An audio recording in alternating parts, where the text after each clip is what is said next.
Hello guys, welcome to Priyanidhi vlogs. അങ്ങനെ മലാക്കിയ ഇത് മലാക്കിയല്ല, ഇതിപ്പോ ഞങ്ങള് ഹൈദരാബാദിലാണ്. അപ്പൊ ഞങ്ങള് ചെന്നൈയിൽ നിന്ന് വിട പറഞ്ഞു. ചെന്നൈയിൽ നിന്ന് വന്നിട്ട് ഇപ്പൊ ഒരു മാസമായി ഇവിടെ.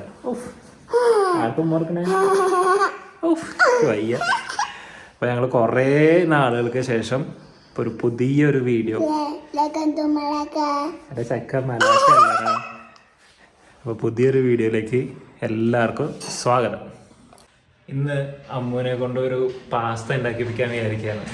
അതൊരു പിങ്ക് സോസ് പാസ്ത. അപ്പോൾ അമ്മു റെഡി അല്ലേ?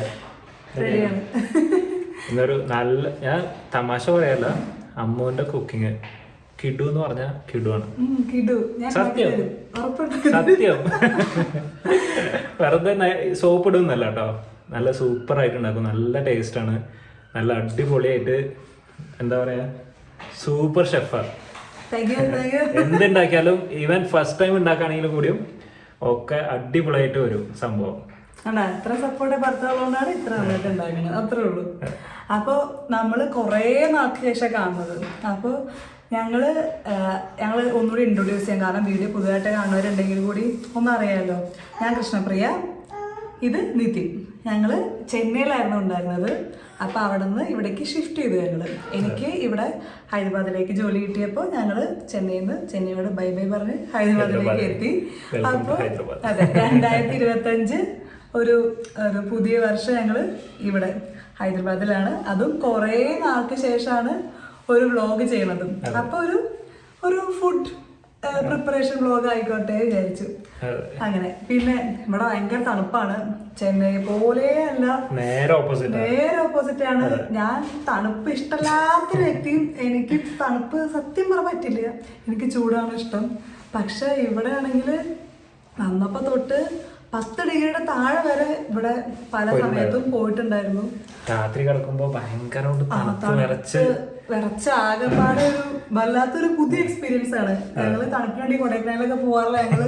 അതൊന്നും എന്താ പറയാ, അതേ തണുപ്പ് ഇവിടെ ഞങ്ങക്ക് ഫീൽ ചെയ്യുന്നുണ്ട്. അങ്ങനെ ഫീൽ ചെയ്യുന്നുണ്ട്. ഇതൊക്കെ ഞങ്ങൾ അവിടെ വെച്ച് ഭയങ്കര രസാട്ടോ. പക്ഷെ അതൊന്നും യൂസ് ആവാൻ, പക്ഷെ കറക്റ്റ് ആയിട്ട് ഇവിടെ വന്നപ്പോ ഇതൊക്കെ ഇപ്പൊ യൂസ് ആവാൻ ഒക്കെ ഇടാനും പറ്റുന്നുണ്ട്. അങ്ങനെയാണ് ഇപ്പോഴത്തെ അവസ്ഥ. അപ്പൊ എനിക്ക് തുടങ്ങാം. അപ്പൊ ഇന്നത്തെ ഡിഷ് പിങ്ക് സോസ് പാസ്ത. അപ്പോൾ അതിന് വേണ്ടിയിട്ട് ഞാൻ ഫസ്റ്റ് എടുത്തിരിക്കുന്നത് പെന്നി പാസ്തയാണ്. ഇതൊരു 2 കപ്പ് ഉണ്ടാവും. ഞങ്ങൾക്ക് 2 പേർക്കും കൂടി ഇത്രയും പാസ്ത ധാരാളമായിരിക്കും. പിന്നെ ഇതിന് വേണ്ടത് ഉണക്കമുളകാണ്. ഉണക്കമുളക് പൊടിച്ചു വെച്ചിട്ടുണ്ട്, ഫ്രഷ് ആയിട്ടുള്ള കുരുമുളകും പൊടിച്ചു വെച്ചിട്ടുണ്ട്, തക്കാളി ആവശ്യമുണ്ട്, ഒരു സവാള ആവശ്യമുണ്ട്. അപ്പോൾ ഇതിലേക്ക് ഇത്രയും സാധനങ്ങൾ ആവശ്യമുള്ളൂ മീൻസ് ഇപ്പം നമ്മുടെ കയ്യിൽ ഇപ്പോൾ ക്യാപ്സിക്കം അല്ലെങ്കിൽ ചോളുണ്ട്, അല്ലെങ്കിൽ വേറെ പച്ചക്കറികൾ ഇതിലേക്ക് പറ്റിയ പച്ചക്കറി ഉണ്ടെങ്കിൽ അതും കൂടി ഇടാം കേട്ടോ. പക്ഷെ ഇപ്പം ഞങ്ങളുടെ ഇതൊന്നും ഇല്ലാത്ത കാരണം നമ്മളൊരു സിമ്പിൾ പാസ്ത, അതായത് പെട്ടെന്ന് ഞങ്ങൾക്കൊരു ഫുഡ് ക്രേവിങ്സ് തോന്നി. അപ്പോൾ ഞങ്ങൾ പെട്ടെന്നൊരു പാസ്ത ഉണ്ടാക്കാൻ വിചാരിച്ചു. ഇത്രയും ഡിഷ് കൊണ്ടും ഇത്രയും സാധനങ്ങൾ കൊണ്ടും നമുക്ക് നല്ലൊരു ടേസ്റ്റി ആയിട്ടുള്ള പാസ്ത ഉണ്ടാക്കാൻ പറ്റും. പിന്നെ ഇത് കൂടാണ്ട് പിങ്ക് സോസ് പാസ്ത എന്ന് പറയുമ്പോൾ ആ സോസ് വേണമല്ലോ. ഫസ്റ്റ് ഓഫ് ഓൾ പിങ്ക് സോസിൽ പാസ്തയ്ക്ക് നമുക്ക് മെയിനായിട്ട് ചീസ് വേണം, ബട്ടർ വേണം, പിന്നെ പാല് വേണം, മൈദ വേണം. ഈ സ്റ്റെപ്പുകളെല്ലാം നമ്മൾ വഴിയെല്ലാം പറയാം. അപ്പോൾ ഫസ്റ്റ് നമുക്ക് പാസ്ത ഒരു 10 മിനിറ്റോളം ഈ പാസ്ത വെള്ളം ഒഴിച്ച് കുറച്ചതിൽ ഓയിലും ഉപ്പും ഇട്ട് ഒരു 10 മിനിറ്റോളം നമുക്ക് തിളപ്പിക്കണം. അപ്പോൾ ഇതിലേക്ക് മെയിനായിട്ട് നമുക്ക് കുറച്ച് ഉപ്പിട്ടാലാണ് നമുക്ക് പാസ്ത കറക്റ്റായിട്ട് ഉപ്പ് പിടിക്കും നമ്മൾ ഉണ്ടാക്കുന്ന സമയത്ത്. പിന്നെ ഇതിലേക്ക് ഒരു ടീസ്പൂണോളം ഓയിൽ ചേർക്കുന്നുണ്ട്. വെളിച്ചെണ്ണയോ അങ്ങനത്തെ ഒരു എണ്ണകളും ചേർക്കരുത്. സൺഫ്ലവർ ഓയിൽ അല്ലെങ്കിൽ ഒലീവ് ഓയിൽ, ഇങ്ങനത്തെ എണ്ണകൾ വേണം യൂസ് ചെയ്യാൻ. ഇങ്ങനെ അത് ഒഴിച്ചിട്ട് ഒരു 10 മിനിറ്റോളം നമ്മൾ ഇത് വേവിക്കാൻ വെക്കണം. അപ്പോൾ നമ്മൾ തിളപ്പിക്കാൻ വെച്ചിട്ടുണ്ട്. നമുക്കിനി ഈ നേരം കൊണ്ട് നമുക്ക് എന്ത് ചെയ്യാം, നമുക്കതിൻ്റെ സോസ് ഉണ്ടാക്കാം. ഇതിൻ്റെ പിങ്ക് സോസ് നമുക്ക് ഉണ്ടാക്കാം. അപ്പോൾ അത് നമുക്ക് കാണാം. ഇനി ഇതിലേക്ക് തക്കാളി നമ്മൾ എടുത്തിട്ടുണ്ട്. ഒരു 5 തക്കാളി, ഒരു മീഡിയം സൈസ് വലുപ്പത്തിൽ തക്കാളി കേട്ടോ. അപ്പോൾ അതിന് ഇങ്ങനെ കീറി, അതായത് 4 ആയിട്ട് ഇങ്ങനെ കീറിയിട്ട് വെക്കുകയാണെന്നുണ്ടെങ്കിൽ ഇത് കീറിയിട്ട് നമുക്ക് മൊത്തം എന്ത് ചെയ്യണം, തിളപ്പിക്കാനായിട്ട് വെക്കണം. അപ്പോൾ നമ്മൾ തിളപ്പിക്കാൻ വെക്കുമ്പോൾ കറക്റ്റായിട്ട് അത് വെന്ത് നമുക്കതിൻ്റെ തൊലി ഈസി ആയിട്ട് നമുക്ക് സെപ്പറേറ്റ് ചെയ്യാൻ പറ്റും. ഇനി ഇതൊരു മീഡിയം ഫ്ലെയിമിൽ വെച്ചിട്ട് ഒരു മിനിറ്റ് നേരം ഒറ്റ മിനിറ്റ് നേരം ഒന്ന് ബോയിൽ ചെയ്താൽ മതി. അത് തിളച്ച് കഴിഞ്ഞ ഉടനെ തന്നെ നമ്മൾ ഈ തക്കാളി എടുത്തിട്ട് തണുത്ത വെള്ളത്തിലേക്ക് ഇടുക. അപ്പം തന്നെ തണുത്ത വെള്ളത്തിലേക്ക് ഇടുക. എന്നിട്ട് നമുക്ക് തൊലി ഊരി മാറ്റിയിട്ട് നമുക്ക് അടിച്ചെടുക്കണം, പേസ്റ്റ് പോലെ ആക്കിയെടുക്കണം. ഇനി ഈ പാസ്ത വെന്തിട്ടുണ്ട്. അപ്പം നമ്മൾ ജസ്റ്റ് ഒന്ന് ഇങ്ങനെ കട്ട് ചെയ്ത് നോക്കുക, കണ്ടോ? അപ്പോൾ നല്ല സ്മൂത്തായിട്ട് കട്ടായി വരുന്നുണ്ട്, അതിനർത്ഥം വെന്തിട്ടുണ്ട്. ഇനി ഈ പാസ്ത ഞാനൊരു സ്ട്രെയിനറിലേക്ക് ഇട്ടിട്ടുണ്ട്. ഇതൊന്ന് തണുക്കട്ടെ, നല്ലോണം ഇതിൻ്റെ വെള്ളമൊക്കെ പോയി ഒന്ന് തണുത്ത് ഇതായിട്ട് വരട്ടെ. അപ്പോൾ തക്കാളി എല്ലാം തണുത്ത വെള്ളത്തിലേക്ക് ഇട്ടിട്ടുണ്ട്. അപ്പോൾ നമുക്കിനി ഈസി ആയിട്ട് തോലൊരിച്ച് മാറ്റാം. ഇത് നോക്കി നോക്കൂ, ഇങ്ങനെ നമുക്ക് ഈസി ആയിട്ട് ഇതിൻ്റെ തോലൊക്കെ നീറ്റായിട്ട് ഒരിച്ച് മാറ്റാൻ പറ്റും. അങ്ങനെ എല്ലാത്തിൻ്റെയും തോല് മാറ്റിയ ശേഷം നമ്മൾ ഒരു ജാറിലേക്ക് ഇട്ടിട്ട് എല്ലാം ഒന്ന് അടിച്ച് പേസ്റ്റ് പോലെ ആക്കി എടുക്കുക. ഓക്കെ അമ്മോ, എന്തായി?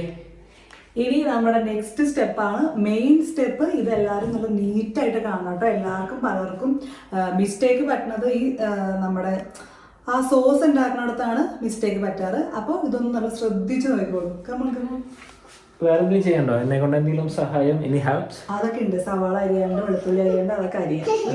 ഇത് വേറെ ഏട്ടന് ചെയ്യാൻ പറ്റില്ല എന്നല്ല, ഏട്ടന് അറിയില്ലല്ലോ, ഞാൻ പഠിപ്പിച്ചത്. അപ്പോൾ ഇതിലേക്ക് ഞാൻ 1 ടേബിൾ സ്പൂണോളം സൺഫ്ലവർ ഓയിൽ ഒഴിച്ചിട്ടുണ്ട്. ഏറ്റവും ബെസ്റ്റ് ഒലീവ് ഓയിൽ ഉണ്ടെങ്കിൽ ഒതന്റിക് ടേസ്റ്റ് കിട്ടും. സൺഫ്ലവർ ഓയിൽ ഉപയോഗിച്ചാലും പ്രശ്നമൊന്നുമില്ല, ഉണ്ടെങ്കിൽ ഒലീവ് ഓയിൽ ഉപയോഗിച്ചോളൂ. പിന്നെ ഇതിലേക്ക് മെയിനായിട്ട് വേണ്ടത് ബട്ടറാണ്. ഒരു 2 ടേബിൾ സ്പൂണോളം ബട്ടർ ഇട്ടിട്ടുണ്ട് ഞാൻ. ബട്ടർ ഇടുമ്പോൾ സൂക്ഷിക്കാതെ ഒന്നും തെറിച്ചതാവും. പിന്നെ ഈ ബട്ടറൊക്കെ ഒന്ന് നല്ല മെൽറ്റായിട്ട് വരട്ടെ. ബട്ടർ ഫുള്ളൊന്ന് മെൽറ്റായി വന്ന ശേഷം നമ്മളിതിലേക്ക് എന്താ ആഡ് ചെയ്യേണ്ടത്? 2 ടേബിൾ സ്പൂണോളം മൈദയാണ് ആഡ് ചെയ്യേണ്ടത്. ഒരുപാട് മൈദ ആഡ് ചെയ്യരുത്, കാരണം ഒരുപാട് മൈദ ആഡ് ചെയ്ത് കഴിഞ്ഞാൽ നമ്മുടെ സോസ് എന്താവും? നമ്മുടെ സോസ് ഭയങ്കര കട്ടിയായി ഒരു കൺസിസ്റ്റൻസി ഇല്ലാണ്ടാവും. അപ്പോൾ നമ്മൾ മെയിൻ സ്റ്റെപ്പ് ഇത് ഒന്ന് നല്ലോണം ഒരു ഇളം ലോ ഫ്ലെയിമിൽ വെച്ചാൽ മതി. ഒരിക്കലും ഹൈ ഫ്ലെയിമിലിട്ട് വയ്ക്കരുത്. അപ്പോൾ ഇത് നല്ലോണം ഇങ്ങനെ ഇളക്കി കൊടുത്ത് ഇതിൻ്റെ ഒരു കളറ് മാറും. അപ്പോൾ നമുക്ക് കാണാൻ പറ്റും ഇതിൻ്റെ ഒരു കളറ് മാറും. നല്ലോണം പതഞ്ഞ് പൊന്തി വന്ന് വേറൊരു കളറിലേക്ക് മാറും. നല്ല സ്മെല്ലും ചേഞ്ച് ചെയ്യും. അപ്പോഴാണ് ഇതിലേക്ക് നമ്മൾ എന്താ ഒഴിച്ചു കൊടുക്കേണ്ടത്? പാൽ ഒഴിച്ചു കൊടുക്കേണ്ടത്. അതുവരെ ജസ്റ്റ് നമ്മൾ ഇതൊന്നിങ്ങനെ ഇളക്കിക്കൊണ്ടിരിക്കുക.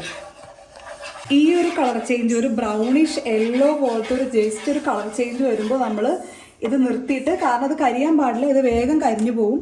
നമ്മൾ അടുത്ത സ്റ്റെപ്പ് ഇതിലേക്ക് എന്താ ആഡ് ചെയ്യണം? തണുത്ത പാലാണ് ആഡ് ചെയ്യേണ്ടത്. എപ്പോഴും നല്ല തണുത്ത പാൽ ആഡ് ചെയ്യാൻ ശ്രമിക്കുക. എന്നാൽ മാത്രമേ നമ്മുടെ വൈറ്റ് സോസിന് ആ കൺസിസ്റ്റൻസി കിട്ടുള്ളൂ. ഇതിൽ ഞാൻ ആഡ് ചെയ്തേക്കണ 1/2 ലിറ്ററോളം പാല് ഇവിടെ ഞാൻ ആഡ് ചെയ്തിട്ടുണ്ട്. എന്നാൽ മാത്രമാണ് നമ്മുടെ പാസ്ത കുറച്ചൊരു ക്രീമി ആയിട്ട് ഉണ്ടാവുള്ളൂ.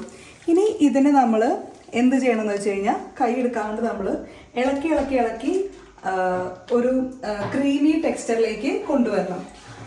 അപ്പോൾ നമ്മൾ ഇളക്കുക, ഒരു മീഡിയം ഫ്ലെയിമിലിട്ടിട്ട് ഒന്ന് ഇളക്കി ക്രീമി ടെക്സ്ചറിലേക്ക് നമ്മൾ എത്തിക്കുക. ഇപ്പോൾ ഇത് കുറച്ചൊരു ക്രീമി ടെക്സ്ചറായി മാറിയിട്ടുണ്ട്. അപ്പോൾ ഇതിലേക്ക് നമ്മൾ എന്താ ആഡ് ചെയ്യേണ്ടത് വെച്ച് കഴിഞ്ഞാൽ, ഇത്രയും ഒരു 1/2 ടീസ്പൂണോളം കുരുമുളക് പൊടി ആഡ് ചെയ്യുക. പിന്നെ അതിലേക്ക് കുറച്ച് ഉപ്പും, ഒരു 1/4 ടീസ്പൂണോളം ഉപ്പും ആഡ് ചെയ്യുക. എന്നിട്ട് നമ്മൾ നല്ലോണം മിക്സ് ആയി കൊടുക്കുക. നമ്മൾ ഇതിലേക്ക് ഇപ്പോൾ സീസണിങ്സ് ഒന്നും ആഡ് ചെയ്യണില്ല, കാരണം നമ്മൾ ഓൾറെഡി ഇനി ചെയ്യാൻ പോണ സ്റ്റെപ്സിൽ നമ്മൾ സീസണിങ്സ് ആഡ് ചെയ്യുന്നുണ്ട്. അതുകൊണ്ട് നമ്മൾ ഇനി സീസണിങ്സ് ഒന്നും ആഡ് ചെയ്യണില്ല. അപ്പോൾ ഈ ഒരു കൺസിസ്റ്റൻസി നമ്മളൊരു ക്രീമി ടെക്സ്ചറിലേക്ക് എത്തിയിട്ടുണ്ട്. ഇത് ഇരുന്ന് പിന്നെയും ക്രീമി ടെക്സ്ചറിലേക്ക് ആവും. അപ്പോൾ നമ്മൾ ഇതിലേക്ക് ഇനി ഒരു 2 ഷീറ്റ് ചീസാണ് ആഡ് ചെയ്യണത്. നമുക്കിതൊന്ന് ഓഫാക്കി വയ്ക്കാം. ഇത്രയും മതി. ഇതൊന്ന് ഓഫാക്കി ഒരു ചൂടില്ലാത്ത ഒരു ഇതിലേക്ക് മാറ്റിയിട്ടുണ്ട്. ഓക്കെ, ഇതിലേക്ക് 2 ഷീറ്റ് ഞാൻ ചീസ് ആഡ് ചെയ്തിട്ടുണ്ട്. ഇനി ഈ ചീസ് ഒന്ന് നല്ലോണം മിക്സ് ആയി കൊടുക്കുക. ഇത് നല്ലോണം ഇപ്പം തന്നെ മെൽറ്റായി തുടങ്ങും, ചീസല്ലേ. അപ്പോൾ ഇതൊന്ന് നല്ലോണം ഒന്ന് സ്പ്രെഡായി മൊത്തം ആക്കിയിട്ട് മിക്സ് ചെയ്ത് കൊടുക്കുക. അപ്പോൾ നമ്മുടെ പാസ്തയുടെ സോസ് ആയിട്ടുണ്ട് കേട്ടോ. ഇതാണ് വൈറ്റ് സോസ്, ഇത് ആയിട്ടുണ്ട്. ഇനി ചീസൊക്കെ ഒന്ന് മെൽറ്റ് ആവട്ടെ. നമുക്ക് മെൽറ്റ് ആയ ശേഷം ഒന്ന് മൊത്തം മിക്സ് ആക്കാം. ഇനി നമുക്ക് അതിലേക്ക് വേണ്ടത് സവാള വേണം, വെളുത്തുള്ളി വേണം. ഓക്കെ ഏട്ടൻ അരിഞ്ഞത് സവാള കുനുകുനാന്നായിട്ട് വളരെ നൈസായിട്ട് ഒരു ചെറിയ സവാള മതി കേട്ടോ, ചെറിയ സവാള മതി. ഏട്ടൻ അരിയാനൊക്കെ ഉണ്ടല്ലോ ഭയങ്കര എക്സ്പേർട്ടാണ് സത്യമായിട്ടും. നല്ല നീറ്റായിട്ട് നമ്മളെ കടയിലൊക്കെ കിട്ടുന്ന പോലെ നല്ല നീറ്റായിട്ടാണ് അരിഞ്ഞു തരുന്നത്. ഒരു സവാള തന്നെയാണ്, രണ്ടും വേണം. ഒരു ചെറിയ സവാള മതി. അപ്പോൾ നമ്മൾ ഇങ്ങനെ തന്നെ കേട്ടോ ഇവിടെ മൊത്തം നമ്മൾ വീഡിയോയ്ക്ക് വേണ്ടി മാത്രമൊന്നുമല്ല, ഏട്ടൻ അരിഞ്ഞു തരും, ഞാൻ കുക്ക് ചെയ്യും. എനിക്ക് ഏട്ടന് കുക്ക് ചെയ്യാൻ അറിയാം, പക്ഷെ എന്നെ കൊണ്ട് ഉണ്ടാക്കിക്കുമ്പോൾ സ്വാദ് പറഞ്ഞ് ഞാനാണ്. അപ്പോൾ ഞാൻ അവിടെ ഉള്ളപ്പോൾ ഞാനായിരിക്കും കുക്ക് ചെയ്യുക. ഞാൻ പിന്നെ തിങ്കൾ തൊട്ട് വെള്ളി വരെ പിന്നെ ഓഫീസിൽ പോണ കാരണം പിന്നെ കുക്കിങ്ങൊക്കെ എൻ്റെ ഭക്ഷണം കഴിക്കൽ അപ്പോൾ രാത്രിക്കൊക്കെ ആയിരിക്കും മെയിൻ ഉണ്ടാവുക. അപ്പോൾ ഏട്ടൻ തന്നെ ആയിരിക്കും ബാക്കിയുള്ള കുക്കിങ് കാര്യങ്ങളൊക്കെ ഏട്ടൻ ചെയ്യും. അപ്പോൾ റെഡിയാണ്. നമുക്കിനി ഓക്കെ ഒരു ടേബിൾ സ്പൂണോളം ഞാനിവിടെ ഓയിൽ എടുത്തേക്കണത്, ഓയിൽ എടുത്തിട്ടുണ്ട്. ഇനി ഒരു 2 ടേബിൾ സ്പൂണോളം ബട്ടർ എടുത്തിട്ടുണ്ട്.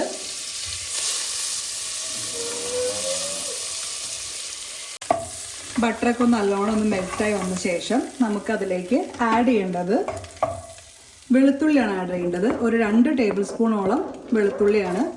വെളുത്തുള്ളിയൊക്കെ ആഡ് ചെയ്യുമ്പോൾ നല്ലൊരു ഫ്ലേവർ ആയിരിക്കും കേട്ടോ ഇതിനുണ്ടാവുക. വെളുത്തുള്ളി മസ്റ്റ് ഇൻഗ്രീഡിയൻ്റ് ആണ് നമ്മുടെ പാസ്തയ്ക്ക്.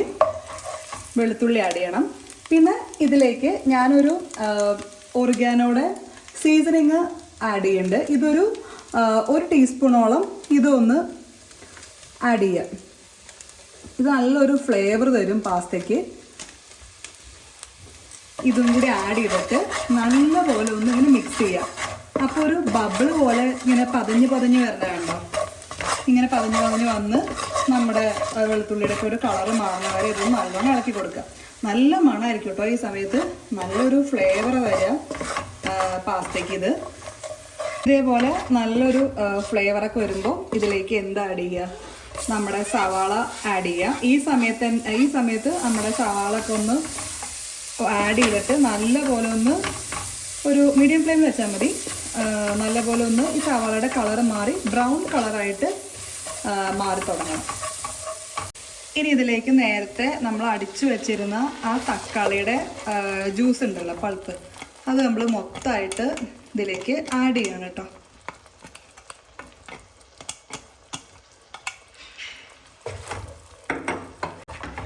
ഈ തക്കാളിയുടെ നമ്മൾ അടിച്ചു വെച്ച പേസ്റ്റ് ഇതിലേക്ക് നല്ലോണം എന്തെങ്കിലും അരയാത്തതായിട്ടുണ്ടെങ്കിൽ നല്ലോണം ഒന്ന് മാഷ് ചെയ്ത് കൊടുത്തിട്ട് ഇതൊന്ന് ജസ്റ്റ് ഒന്ന് മിക്സ് ചെയ്ത് കൊടുക്കുക. ഇതൊന്ന് 2 മിനിറ്റ് ഒന്ന് തിളക്കട്ടെ, അടച്ചു വെച്ചിട്ട് നമുക്ക് കുക്ക് ചെയ്യാം. ഇനി ഇതേ സമയത്ത് ഇതിലേക്ക് ഒരു നമ്മുടെ എരിവിനനുസരിച്ചിട്ട് ചില്ലി ഫ്ലേക്സ് ആഡ് ചെയ്യുക. നമ്മൾ ഓൾറെഡി കുരുമുളക് പൊടി ആഡ് ചെയ്തിട്ടുള്ള കാരണം എരിവ് നോക്കിയിട്ട് ഇതിലേക്ക് കുരുമുളക് പൊടിക്ക് പകരം നമ്മൾ വേറൊരു ഫ്ലേവർ ഇടാനായിട്ട് എന്താ ആഡ് ചെയ്യാണ്, ചുവന്ന മുളക് പൊടിച്ചിട്ട് ചില്ലി ഫ്ലേക്സ് അത് നമ്മൾ ആഡ് ചെയ്തു. ഇനി ഇതിലേക്ക് 2 ടേബിൾ സ്പൂൺ കെച്ചപ്പ് കൂടി ആഡ് ചെയ്യണം. ഇതിലേക്ക് ഒരു കെച്ചപ്പും കൂടി ആഡ് ചെയ്യുമ്പോൾ ഒരു നല്ലൊരു ഫ്ലേവർ ആയിരിക്കും കേട്ടോ അത് കിട്ടുക. കെച്ചപ്പ് ആഡ് ചെയ്യുമ്പോൾ നല്ലൊരു വേറൊരു ടേസ്റ്റ് ഉണ്ടാവും. ഇതെല്ലാം കൂടി ഒന്ന് മിക്സ് ചെയ്ത് കൊടുത്തിട്ട് നമ്മൾ ഇതൊന്ന് ഒരു 2-3 മിനിറ്റ് നേരം ഒന്ന് മീഡിയം ഫ്ലെയിമിൽ വെച്ചിട്ട് കുക്ക് ചെയ്യാം. അപ്പോൾ നല്ലപോലെ ഒന്ന് ബോയിലായിട്ട് വരും. അപ്പോൾ നല്ലോണം നമ്മുടെ ടൊമാറ്റോ സോസും എല്ലാം നല്ല വെന്ത് വന്നിട്ടുണ്ട്. ഞാൻ ഓൾറെഡി നമ്മുടെ സോൾട്ടഡ് ബട്ടർ ആയ കാരണം നമ്മൾ ഇതിലേക്ക് പിന്നെയും ഉപ്പ് ചേർക്കണില്ല. ഓൾറെഡി ഉപ്പ് പാസ്ത വേവിക്കുമ്പോൾ ഇട്ടിട്ടുണ്ടായിരുന്നു. പിന്നെ അതിന് മുന്നേ നമ്മൾ എന്താ പറയുക, ഈ വൈറ്റ് സോസ് ഉണ്ടാക്കുന്ന സമയത്ത് നമ്മൾ ഉപ്പ് ഇട്ടിട്ടുണ്ടായിരുന്നു. അപ്പോൾ ഉപ്പ് നോക്കിയിട്ട് ഇട്ട് കൊടുത്താൽ മതി. ഇനി നമ്മുടെ വൈറ്റ് സോസ് ഉണ്ടല്ലോ, നമ്മൾ നല്ല പ്രിപ്പയർ ചെയ്ത് വെച്ച വൈറ്റ് സോസ് നമ്മൾ ഇതിലേക്ക് ആഡ് ചെയ്യണേ. ഇത് മൊത്തം ആഡ് ചെയ്യരുത്, അത് മറക്കരുത് നിങ്ങൾ. ഇത് ഒരു 3/4 ഭാഗത്തോളം നമ്മൾ ഇതിലേക്ക് ആഡ് ചെയ്താൽ മതി. ബാക്കി നമ്മൾ വൈറ്റ് സോസ് നമ്മൾ മാറ്റി വയ്ക്കുക. ഇത് നമ്മൾ നല്ലോണം മിക്സ് ചെയ്ത് കൊടുക്കുക. കാരണം അത് ഓൾറെഡി നമ്മുടെ വൈറ്റ് സോസ് കുക്ക്ഡ് ആയ കാരണം നമ്മൾ ഇനിയും ഇതിനെ കുക്ക് ചെയ്തുകൊണ്ടേ ഇരിക്കേണ്ട ആവശ്യമില്ല. നമുക്ക് എന്താ ആഡ് ചെയ്യേണ്ടത് ഇതിലേക്ക് നമ്മുടെ പാസ്ത ആഡ് ചെയ്യാം. പാസ്ത ആഡ് ചെയ്യണേ. കട്ട പിടിച്ചിട്ട് പാസ്ത ഒട്ടി പിടിച്ചിട്ടുണ്ടെങ്കിൽ ഒന്ന് ജസ്റ്റ് ഒന്ന് ഇങ്ങനെ വിട്ട് കൊടുക്കുക. വിട്ട് ആക്കി എല്ലാ ഭാഗത്തേക്കും നമ്മുടെ ഈ സോസ് എത്തണ രീതിയിലൊന്ന് മിക്സ് ചെയ്ത് കൊടുക്കുക. അപ്പോൾ നമ്മുടെ പാസ്ത നല്ലോണം മിക്സ് ആയിട്ടുണ്ട്. ഇനി ലാസ്റ്റ് സ്റ്റെപ്പ് ഒന്നുമില്ല, നമ്മുടെ ബാക്കി വന്ന ഈ വൈറ്റ് സോസും കൂടി എല്ലാം ഇതിലേക്ക് ഒന്ന് ട്രാൻസ്ഫർ ചെയ്യുക. ഇത് ഒന്നും കൂടി ഒന്ന് നല്ലപോലെ ഒന്ന് മിക്സ് ചെയ്ത് കൊടുക്കുക. ഇത് ഇനി ഒരുപാട് നേരം വെക്കേണ്ട ആവശ്യമൊന്നുമില്ല, കാരണം നമ്മുടെ എല്ലാം കുക്ക്ഡാണ്. അപ്പോൾ നമ്മുടെ പാസ്ത റെഡി ആയിട്ടുണ്ട്. നമുക്കിനി സെർവിങ് ഡിഷിലേക്ക് മാറ്റാം. നമ്മുടെ ചീസി പാസ്ത റെഡി ആയിട്ടുണ്ട്.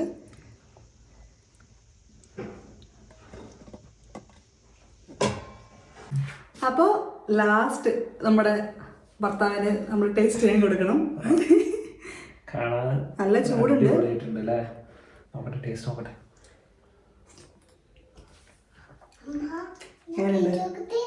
സൂപ്പർ ശരിക്കും.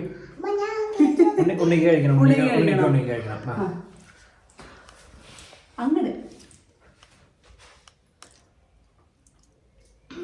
ടേസ്റ്റ് ഉണ്ടോ? ഇഷ്ടായോ? അപ്പൊ നമ്മുടെ restaurant style pink sauce pasta ready ആയിട്ടുണ്ട്. അപ്പൊ എല്ലാരും ട്രൈ ചെയ്ത് നോക്കണം. ട്രൈ ചെയ്തിട്ട് എല്ലാരും കമന്റ് സെക്ഷനിൽ പറയണം. ഓക്കെ, അപ്പോൾ നമ്മൾ ഇനി ഒരു അടുത്ത വ്ളോഗ്, എന്ത് വ്ളോഗാണ് നമുക്ക് കാണേണ്ടത് അത് ജസ്റ്റ് ഒന്ന് നിങ്ങൾ കമന്റ് ചെയ്ത് നമുക്ക് അതുപോലെ പ്ലാൻ ചെയ്യാം. പാസ്ത തരാം കേട്ടോ. അപ്പൊ എല്ലാവർക്കും ടാറ്റാ, ബൈ.